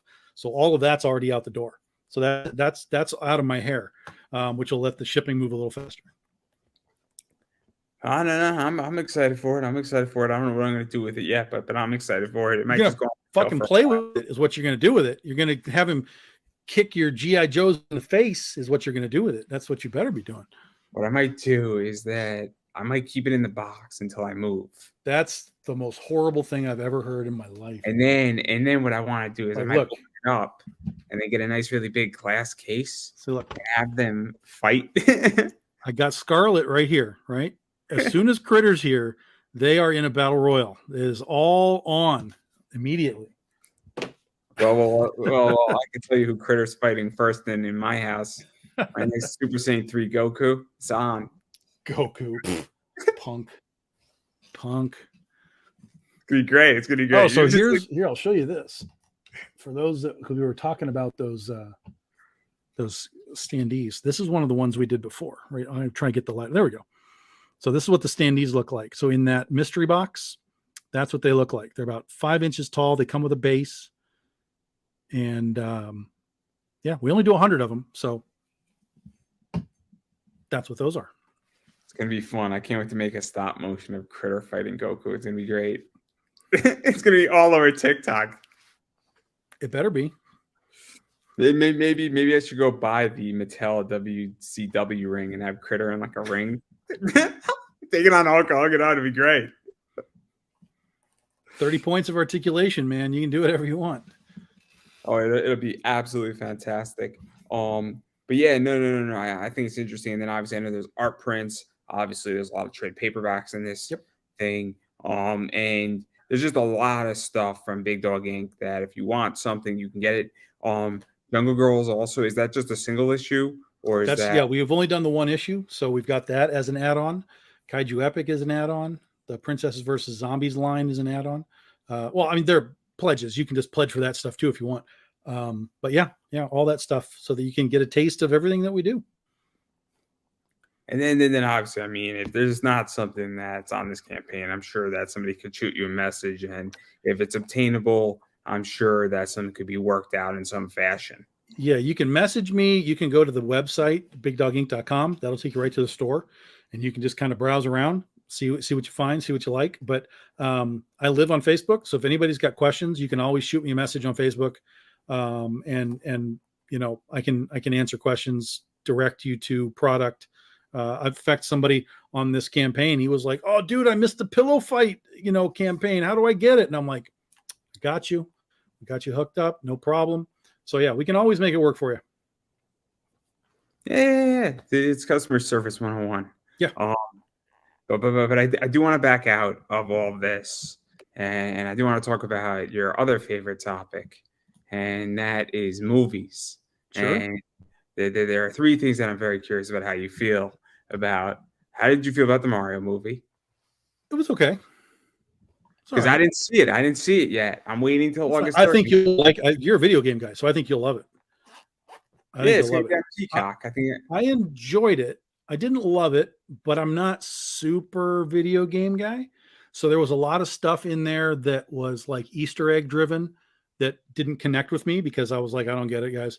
But it was good. I enjoyed it. It's on the upper half of my list of movies. So yeah, it was good for sure. I knew it was going to be $1 billion movie. I was on a show last year and I was like, that is $1 billion movie. It's not even a question that's $1 billion movie. It would have to be so monumentally bad to not make $1 billion. And that's exactly what it did. So yeah, no, it was good. I think you'll enjoy it a lot.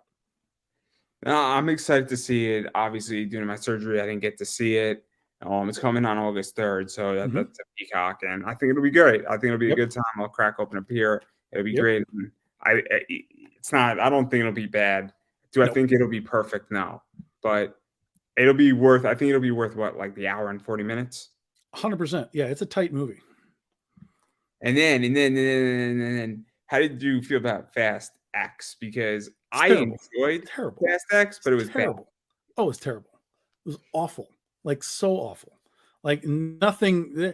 Like a lot of times I'll say bad movies, even bad movies have moments that are good. I'm really struggling to find the good. Like the John Cena stuff was okay when he was with Dom's kid. Some of that stuff was okay. That's probably the stuff that I was okay with the most. But it was awful. It was just awful. I'm done with. I mean, I haven't seen one since 7, so I skipped the last 2. So I'm out of continuity or whatever. But even regardless, like the story was fine. I had no problem with, but just it was terrible. It's just wrap that fucking franchise up. I enjoyed it, but it was bad. Does that make any sense? You can enjoy a bad movie. That's totally fine. I enjoy, dude. There are plenty of shitty movies that I like. Trust me. So yeah, no, it's if you like a bad movie, that's fine. If you liked it, that's fine. It's your thing. You know, it's like me. I mean, but the difference, like with me, is like I'm a huge Godzilla fan, right? And they're going to turn out their 30th Godzilla movie this year. But within the context of those 30, I can definitely tell you the ones that are shit and are unwatchable. You know, I'm not going to sit and tell you that all of these things are great and perfect and masterpieces, because they're not, son. But, you know, some of them are just bad funny and you can enjoy them. Some of them are just bad. And then some of them are just good, fun movies. Fast X didn't land anywhere near where I would call it even a good, fun movie.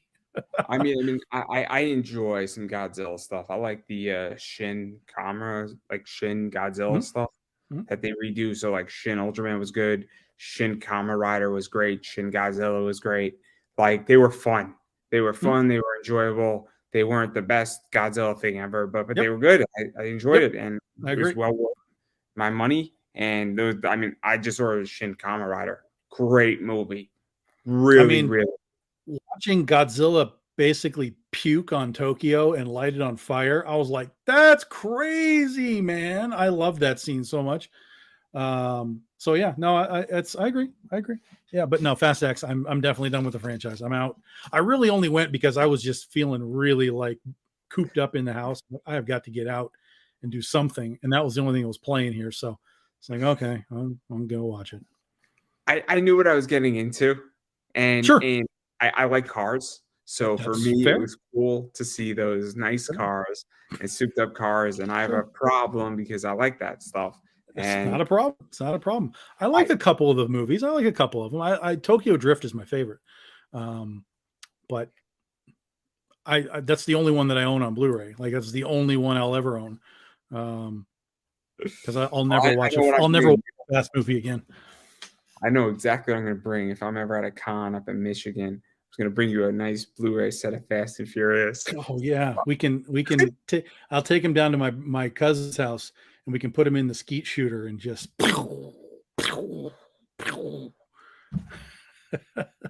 Once I give to you, you can do whatever you want with it. That's right. But I'm definitely going to film your reaction for my TikTok. I'm going to enjoy that so much. Oh, Tom. Yeah, this has been a really, I mean, not just based on me saying it, this has been a really rough year for movies. A lot of stuff has supremely under. Indiana Jones was rough. It's not good. The only good thing about Indiana Jones is that Topps for Throwback Thursday has done it in the Indiana Jones style for their cards. That's the only good redeeming quality. That was really disappointing. Really disappointing. I didn't see it. I don't have a desire to. It just looks bad. I can't even tell you to see it. Like, you know, a lot of people were like, they didn't want to see Rise of Skywalker. I'm like, dude, you're gonna see it. Just wrap up your fucking 40-year history here. You've been watching it since the beginning. Watch the ending. You'll be fine. But this one, I don't think you need to see it. I really don't think anyone really needs to see it. There's no value in it to the franchise, like at all. So no, I don't worry about it. Don't worry about it. I really was never invested in Indiana Jones collectively.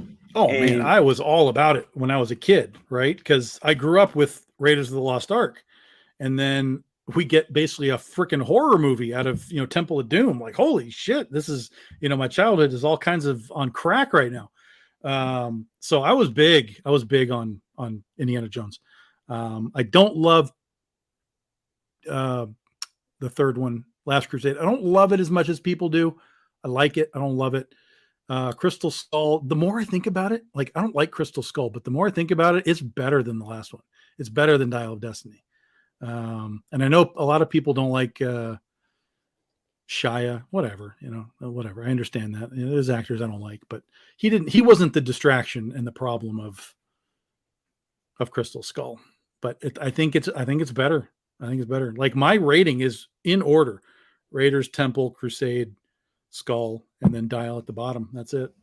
That's your Indiana Jones official list, folks. Until they do 6. No, it's done now. It's done. There's nothing you can do. And then I haven't seen this one either. What do you think of the Barbie movie? Oh, I'm dying for Barbie. Like I am dying for Barbie. I thought it came out this week and I was ready for it, man. And then it turns out it was that stupid Mission Impossible movie. I was like, oh, God damn it. So I have to wait one more week. So yeah, I am all about this Barbie movie, man. And it is going to be wildly amazing, or it is going to be wildly terrible. And I don't know which one it's going to be until I'm there, but I'm there. I'm going Thursday night. I'm going to be in there first show before all the meatballs, get in that evening. I'm going to go to like the 3:00 show.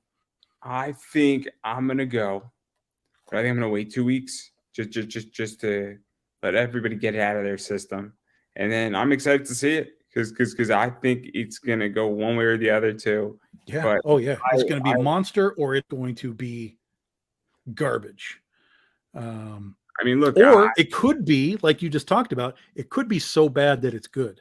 That is also a possibility. But I want to go Thursday because I don't want spoilers. I know there's going to be weird spoilers and Easter eggs like all over the internet. And I'm like, fuck it. I'm just going to go get it out of the way because I want to see Oppenheimer too. But Oppenheimer, there's no spoilers. We know he builds the bomb. It goes off. What? We win the war. Why'd you root for me? Spoiler alert. Spoiler. I didn't know how it ended. Yeah. Hey, Cedric, we are currently live, at least for a little bit longer. So yeah, you can ask questions. We're just kind of shooting the shit right now. We're kind of wrapping up, but yeah, like Oppenheimer, there's no spoilers. So I want to get Barbie out of the way, so that I can not have to worry about it. But the trailers look so amazing. They couldn't have cast it better. Like Jesus Christ, how perfect is that? I mean, Margot Robbie, she is just so perfect. Good. Perfect. He is just so good. Ryan Gosling, I think, is Ken. Mm-hmm. Right? Yep. Well, he's one of the Kens. Yeah. And then Will Ferrell is like the head of Mattel. Right. I mean that's just brilliant in so many ways. Yeah. Yeah. It's a super meta movie and I love it. It looks amazing. So I'm ready. And then I'll go see Oppenheimer whenever. But yeah, Barbie, man. That's what I've been waiting for a long time. I'm excited for Oppenheimer because I'm curious how Christopher Nolan's going to do it because I don't think he's done something like that yet. Oppenheimer, yeah, they're talking about how it's like almost a horror movie, which sounds awesome to me because it's kind of dry material. Hey, we're building a bomb. So you kind of have to really find a way to punch up that material. You've got good actors in it, which is good. So we'll see. I'm not huge on Nolan stuff, very hit and miss, but this looks like it should be pretty intense. So I'm ready for it. I mean, I forgot what Christopher Nolan's one of his first movies was. He was like Memento way back in the day. Yeah. that movie was trippy. That movie was trippy. It's I like love that movie. I like Interstellar, but I don't like the ending. Ending kind of goes into a weird place. He Inception is didn't. awful. Inception is just shit. What a garbage movie. I like the concept of Inception. Concept is great. It's the execution that completely falls apart because they just keep changing the rules every time. Oh, well, we'll just go down one more. Well, if we go down one more, we're never coming back. Well, we'll go down one more. Okay. Well, we go down one more. Oh my God, that's the bottom of the. Well, yeah, we'll go down one more. Okay. Fuck. This is stupid. Because I didn't think it was an acting problem. No, it's never. That's never an acting problem. That's just execution of the story. You know, it's like with Interstellar. Interstellar had no problems other than I just don't like the ending where Matthew McConaughey drifts through the library, and sees his kid through the library books. Like, like this is weird. We went from this like high tech sci-fi realism thing to some sort of quantum, parallel universe thing. Like they're not meshing for me. So I liked it, but yeah. So Cedric, I am streaming on YouTube and Facebook. I don't stream on Twitch. The tube, man, the tube. But yeah. No. I'm really excited for the Barbie movie. It's gonna be a blast. I'm super stoked for it. I like Mattel. I'm sorry to say it. I like them. I think I grew up playing with their toys, and that's just it. And my mom's a huge Barbie fan, so it'll be fun. It'll be fun to go see it, and I'm pretty sure that me and my friends are not going to be the only 30-year-olds in there. So, and not the only 30-year-old men in there either. The crazy thing that I went and saw Indiana Jones, right? That place was filled with dudes that were like 70 and 80 years old. Not just dudes, girls too. 70 and 80 years old. That was 90% of the audience where I went to see it. And then there was a handful of people like my age because we grew up with it, right? It's like that's normal, like 40s and 50s. That's kind of normal. There were no kids in that movie. No teenagers, no 20s, no millennials, like nothing. It was just old dudes and like people that grew up with it in the 80s. Like that was the entire audience. So I was like, oh, this is going to be problematic. And it obviously became problematic because kids don't give a shit about Indiana Jones. So it's interesting because this week I just went to go see a Miyazaki movie, Studio Ghibli, and the audience was primarily my age. I'm 30. And so, I don't think that's going to be a problem on a Tuesday night at 7:00. It was 50 people who were like 30, 40, maybe 50. Mm-hmm. But I don't think that's a problem for that because I think that's kind of the demographic because sure, yeah. Nausicaa is for my age. And also when I have kids, I'm going to be introducing them to that movie. And when that movie is, out, I'm going to be taking my kids to it. So, but I also think it's different because it was like a special event. But I get the point, what you're saying. Is that it is probably going to be an issue, but I don't run those companies. Maybe we should do a hostile takeover, you and me. Yeah, I'm just going to make my just like comics, man. I'm going to make my own shit. I'm just going to do it myself. Find a way to do it myself. There's no point. I mean, the whole Hollywood system is about to collapse anyway. So don't get real excited about like making movies anytime soon because it's all about to collapse and be rebuilt. So, we got to kind of see how the Phoenix rises from the ashes, whatever we get.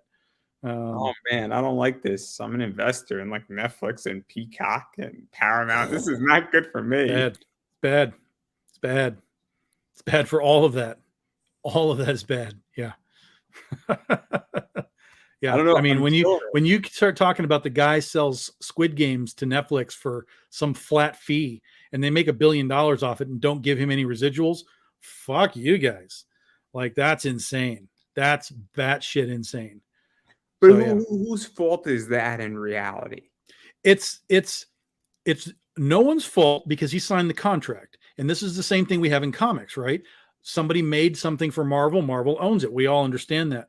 But when you eliminate any sort of moral ground to something like that. And it's not like he sold it for flat rate and they made 100 million, like, right? Like that's a lot, but $1 billion they've made off of this thing. They're doing a sequel.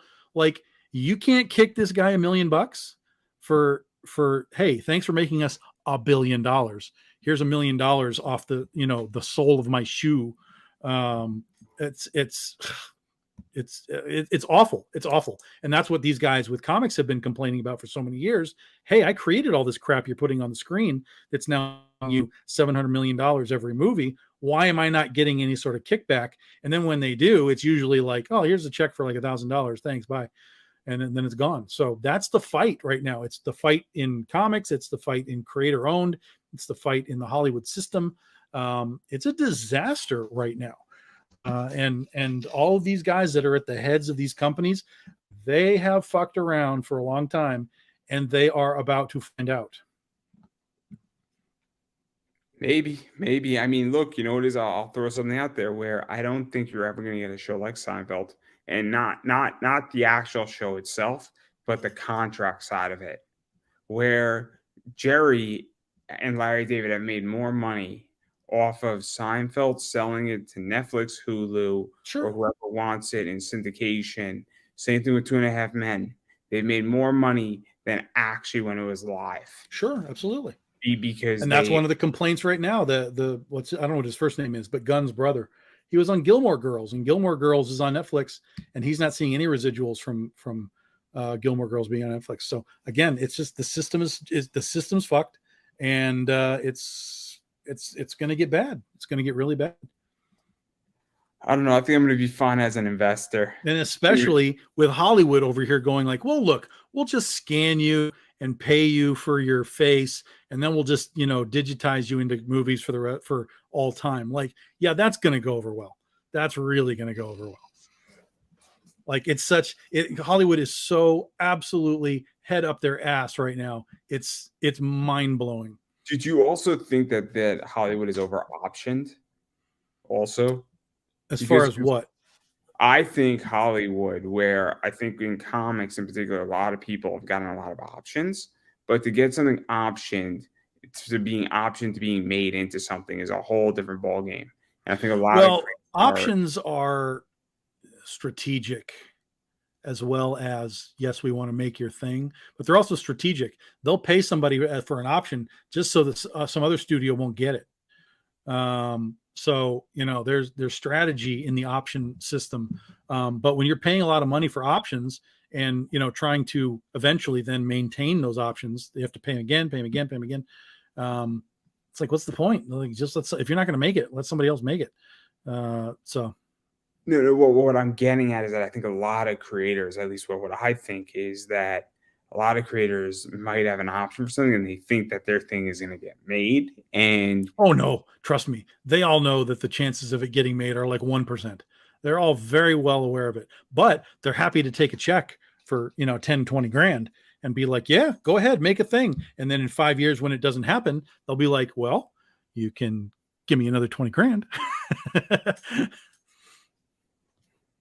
Fair enough. It's just like the way people speak. Say, my book got optioned, and I'm like, great, and then I'm so excited, and like, that's awesome, 100%. That's awesome, but that doesn't mean shit. I mean, they literally filmed a pilot for Lock and Key, and they threw it away. It started over, so eventually it got made, but it just doesn't mean anything.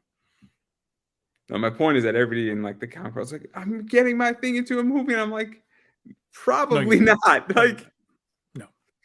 But listen, Todd McFarlane should be able to snap his fingers and make a Spawn movie, and he can't. So you little guy in the indie scene with your comic that no one's heard of, chances are very slim you're going to see. You might get some money out of it, and congratulations.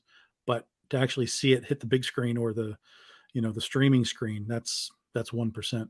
So let me ask you this, and you could take the fifth at any point you want to. What do you think the next comic thing is going to be from comic book to movie? Oh, I don't even know. I don't even know what the comic book marketplace is anymore. I don't go to comic book stores. I don't pay attention to anything that's being I have a produced. Theory. I have a theory. I think Gun Honey is the next one. I don't even know what that is. It's hard crimes. It's like out of hard crimes, and it's Charlie, not Stickley, somebody. I forget the guy's name, but he has a lot of crime novels, I'm already bored. and it's a revenge story. So I'm it's already just, bored. it's easy. The reason why I like Gun Honey is that it's 4 issues, Hmm. and then they did the next series, so it's a mini series where it's 4 issues, and so it's not a big investment. Where to buy it in previews, it's going to run you like $12 for 4 issues, and that's why I Sure. like Gun Honey, because it's cheap and it's well written and it's simple and it's an easy story, and I think it's just the easy to option and do a Netflix series or a Hulu or Paramount or whatever they want to do with it, because I think it's pretty self-explanatory. But I think it's the next big one. But that's just me. But I could be wrong. But Like I said, I literally have never heard of it. That's but again, I haven't heard of. I was on a show with somebody else last night. We were doing like somebody made a list of like the top 20 or so comics of 2023 so far.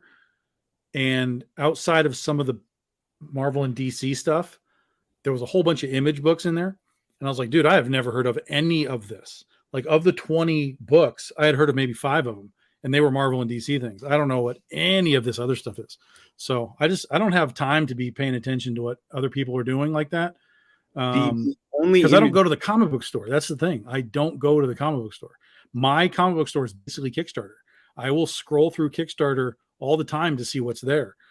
Just like I said, Joe Benitez launched his Lady Mechanica today, so that's awesome. But to go to the comic book store and just be like, here's random dudes making random stuff, that system doesn't work for me anymore.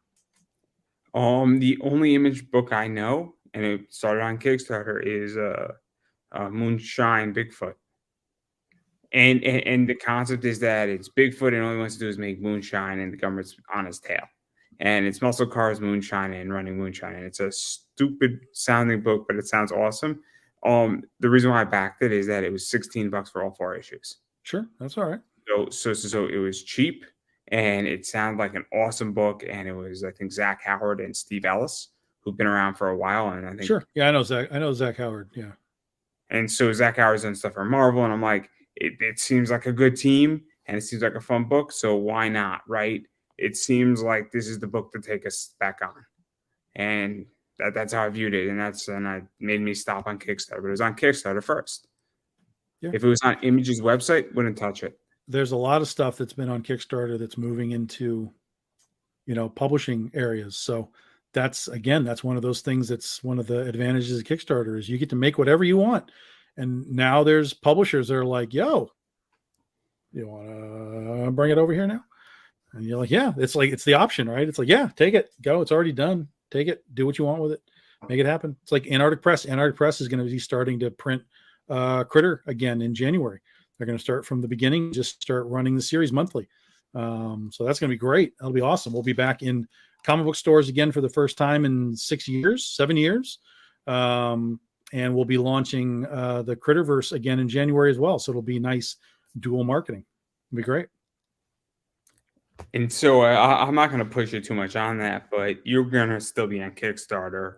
Oh, yeah, absolutely. Yeah. With Critter, and then you're going to be everything we do is Kickstarter. The only thing that they're doing is the old books. They're taking the original series that we did and just running it 1 through 25 or whatever we're at. And they're just going to run it monthly. Yeah. No, I asked because I think it's sometimes confusing when things get to publishers. Yeah, people. I've told people this, and they're like, "Oh, you like sold it to AP?" I'm like, "No, they're just publishing it. It's no different than when I was with Aspen. They just published the book under their banner. So it'll be great to put it in front of new people's eyes. When we made the announcement, it was really cool because we were getting all kinds of people on Facebook like, "Yo, like I remember Critter from back in the day," and I'm like, "No, you don't. You can't tell me that." And they're like, "No, yeah, I've actually got some of these books." I'm like, "That's wild. That's super crazy." And then there were people that just didn't know what it was at all. And they were like, "Well, that looks really awesome." And I'm like, "Of course it's awesome." So, yeah. So it's good. Should be really good. And, with eyes on that and then Critter running at the same time on Kickstarter, it could really change the dynamic of our Kickstarters. So Just kind of fingers crossed. Fair enough. Fair enough. Anyway, I don't want to occupy any more of your time. It's always fun to talk to you. Yeah, You're always man. nice to me. I appreciate it.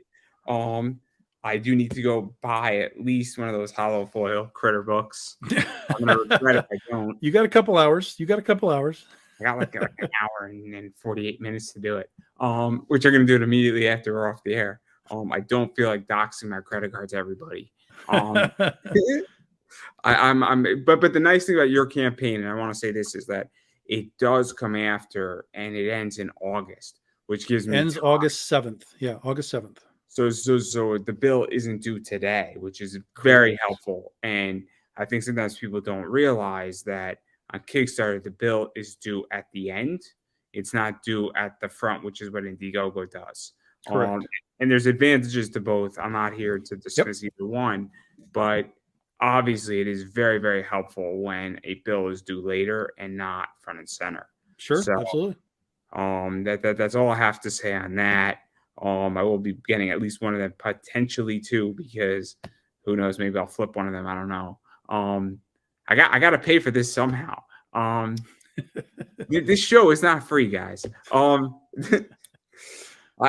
would like to be able to afford a 6-pack of beer.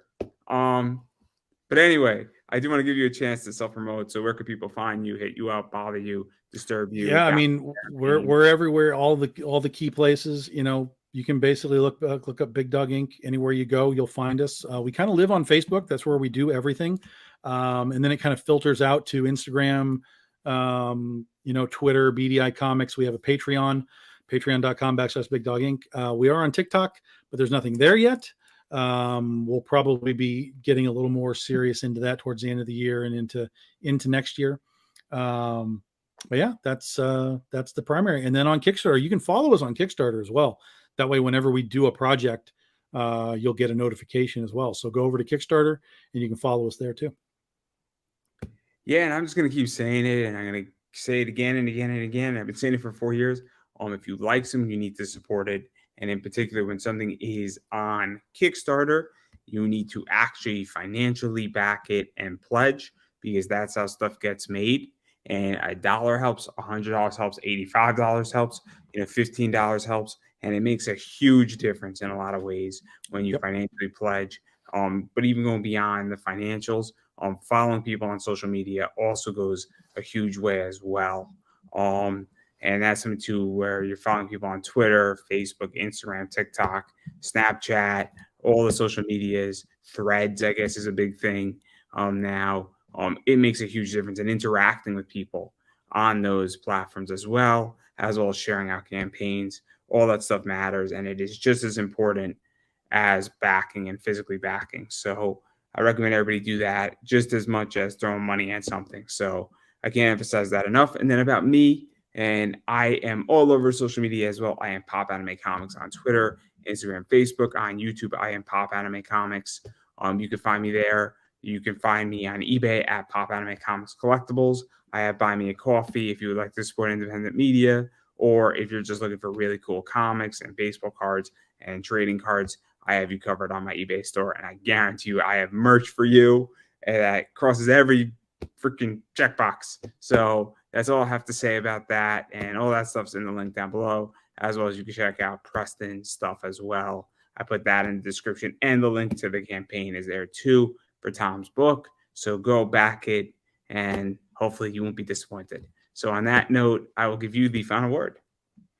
Yeah, join us. We are on day one. We are at $9,400. We have unlocked for stretch goal. We have 125 backers currently. If we get to 200 backers by noon tomorrow, we will throw in a bonus trading card for a promotional book that we're going to be doing next year. So you guys will get a little freebie promo trading card for the first 200, or if there's more by noon, then that's however many. But we got to be there by noon tomorrow. So if you haven't pledged yet, do so now and help everybody earn a little bonus item. Well, I think that is a perfect place to end, and I don't think I could have said that any better myself, everybody. And that is a wrap.